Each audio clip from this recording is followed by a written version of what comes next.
So, you've finally put together the perfect outfit. You've got the silhouette just right, the padding is on point, the cincher is doing its job, and you feel absolutely incredible. Then, you look outside, see the frost on the windows, and realize you have to throw on a heavy winter coat.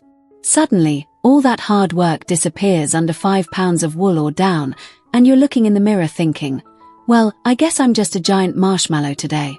It's frustrating, right? We spend so much time learning how to create those feminine curves and mastering the art of the feminine frame, only for outerwear to come along and swallow us whole. But here's the thing, you don't have to choose between staying warm and looking snatched. Honestly, mastering outerwear is one of the ultimate secrets to feeling confident and stylish when you're out in the world. Today, we're going to talk about how to navigate coats, jackets, and layers without losing that gorgeous shape you've worked so hard to create. We're going to look at the silhouettes that work, the common mistakes that hide your figure, and how to use accessories to keep your waistline exactly where it belongs. Let's be real for a second. Cross-dressing often involves a lot of smoke and mirrors. We're using shapewear, breast forms, and specific cuts of clothing to rebalance our natural proportions. When we add a bulky layer on top, those proportions can get muddled very quickly. The most common issue is the shoulder-to-waist ratio.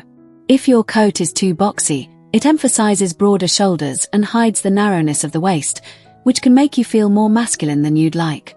But listen, the goal isn't just to hide your body, it's to frame it. Think of your coat not as a cover-up, but as the final layer of your architecture. The first rule of thumb, and probably the most important one, is the power of the belt. If you take nothing else away from this, remember that a belted waist is a crossdresser's best friend. Whether it's a classic trench coat or a heavy wool wrap coat, having a definitive line at the smallest part of your torso is a total game changer. It creates that X-shape or hourglass figure instantly. Now, a little tip here, don't just settle for the flimsy belt that came with the coat. Sometimes those are too high or too low for our specific frame. You can actually swap those out for a wider, more structured leather belt to really cinch things in and give the outfit some personality. It draws the eye inward and tells the world, yes, there is a waist under all this fabric. Now, let's talk about length, because this is where things can get a bit tricky. If you're wearing a coat that hits right at the widest part of your hips, it can actually make you look a bit blocky.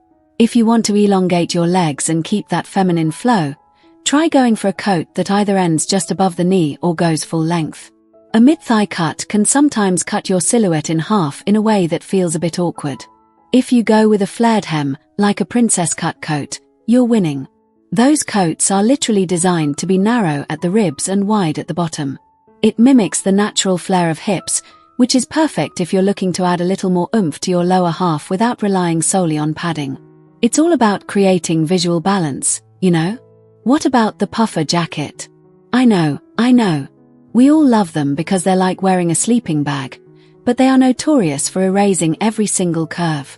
If you're going the puffer route, look for quilted styles that have diagonal stitching.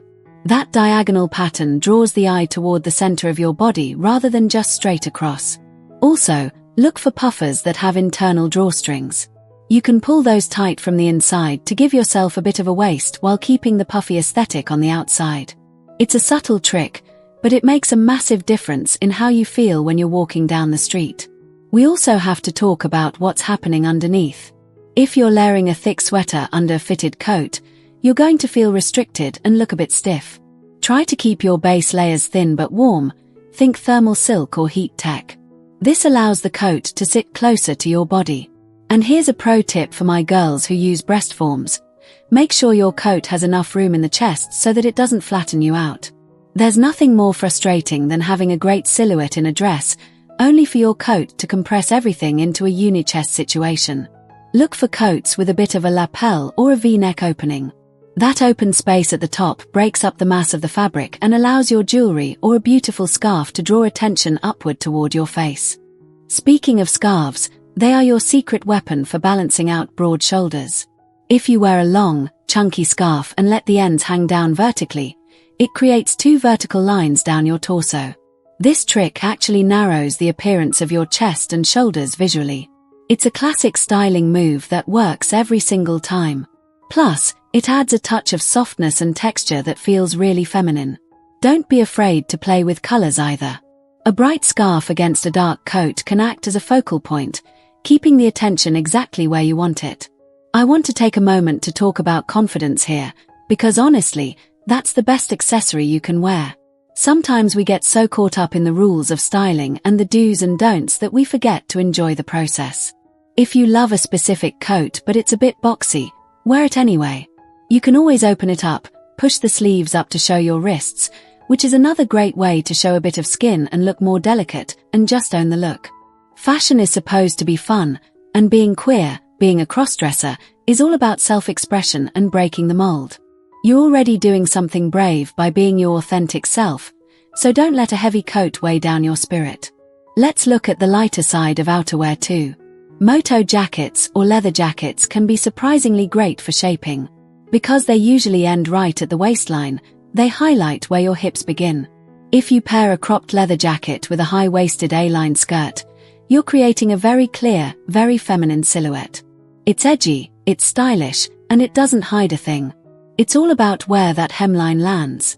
If it lands at your natural waist, it's going to emphasize your curves. If it lands lower, it's going to create more of a straight line. Another thing to consider is the fabric. Heavy, stiff fabrics like certain types of peacoats can be a bit unforgiving. They hold their own shape rather than following yours. If you can find outerwear in softer wool blends or even high-quality faux fur, the fabric will drape better over your forms and your hips. Faux fur is especially fun because it adds volume, but if you keep it short or belted, it looks incredibly glamorous and very intentional. It's all about playing with volume in the right places. Want more hip? Go for a coat with big pockets on the sides. Want to minimize shoulders? Go for a raglan sleeve rather than a structured shoulder pad. I remember the first time I went out in full glam during the winter. I was so worried about my coat that I ended up wearing this thin little cardigan because I didn't want to lose my shape. I was freezing. I was literally shivering the whole night, and let me tell you, it's hard to look graceful when your teeth are chattering. That was the night I realized I had to figure out the outerwear game. I went out and bought a beautiful camel-colored wrap coat with a huge tie waist, and it changed everything. I felt warm, I felt protected, but most importantly, I still felt like a woman. I still felt like me. That's what I want for you. I want you to step out of your house feeling like $1,000,000, no matter what the thermometer says. So, let's recap the big points. Always look for a way to define that waist, whether it's through belts, drawstrings, or the cut of the coat itself. Pay attention to your hemlines and try to avoid the mid-hip trap. Use vertical lines like scarves or open lapels to balance your shoulders, and don't be afraid of the princess cut or A-line silhouettes that do the work of creating curves for you. Most importantly, remember that you are the one wearing the clothes aren't wearing you. You have the power to tweak, tuck, and style these pieces to fit the beautiful person you are. You've got this. Every time you step out and present your true self to the world, you're making the world a little bit more colorful and a lot more courageous. Don't let the cold weather dim your shine or hide your hard work. Experiment with these tips, try on a few different styles, and see what makes you feel the most empowered. Thank you so much for watching till now. It means the world to have you here. This community is all about empowering each other and celebrating the incredible journeys of everyone on their path to living authentically. If you're ever feeling lost or alone, remember you have a whole family here for you. Hit that subscribe button, smash that like button, and let's keep inspiring each other, sending you all the love and strength in the world. Until next time, live your life by your rules.